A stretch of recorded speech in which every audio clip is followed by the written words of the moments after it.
One of my fondest memories is when I was in first grade and a field trip. We went to the local library, which is in Southport, North Carolina, the James L. Hopper Library. And at the time, Felicia Hardy was the head librarian. And so as part of the field trip, everyone got a library card. And I'm from a small town, so everybody knows everybody. And I remember when she gave me the library card, she met my eyes.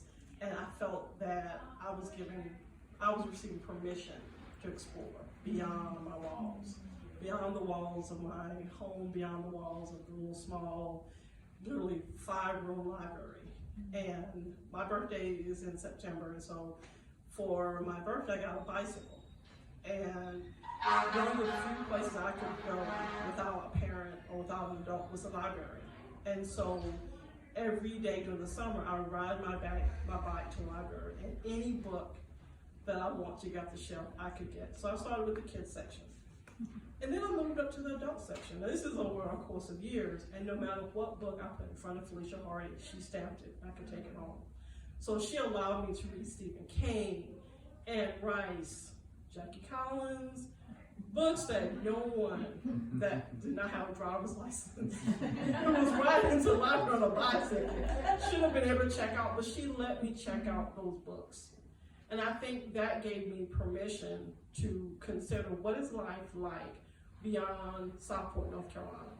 And she stayed there. And I would hope that, and I did hear from other people, that she gave other kids, because that was a right, like you went to the library on your field trip, to permission. She stayed there, she retired from the library, but for her, that was her way of making sure that even if you never left Southport, which she never did, she never left Brunswick County, but whoever came to that library had the tool to get away in their mind. And I remember in 3rd grade, I was in a summer reading contest, and I read like 918 books.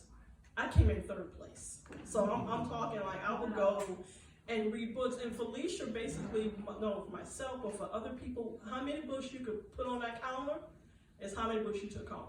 Now, mind you, there was a situation with another librarian that when Felicia was off, because librarians can't take vacations, and I was trying to check out, I think it was like a Stephen King book, and she actually had the nerve and the audacity to call my mother to say, does LaToya have permission to check these books out?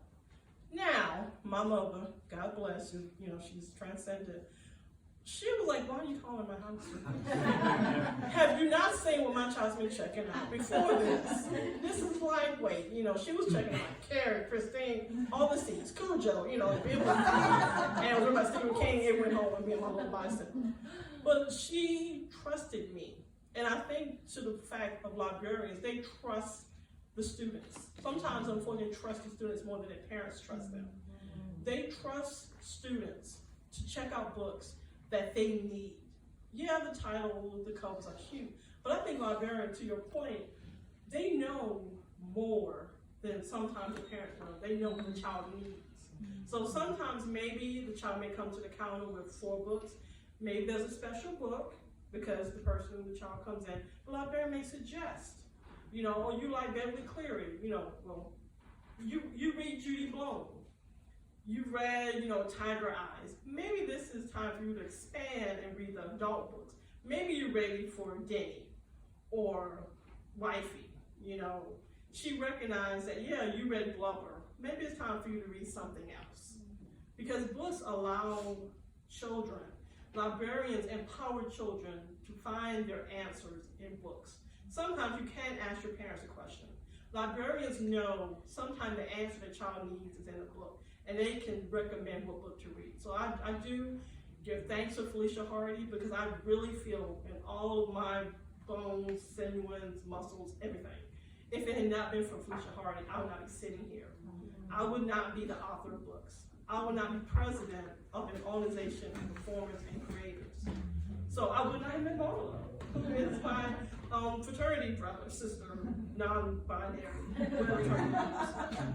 So I do appreciate all the librarians, and I do appreciate your grandmother, because even though she was limited, you have to look at it like, because of her limitedness, you are limited less. You can go on.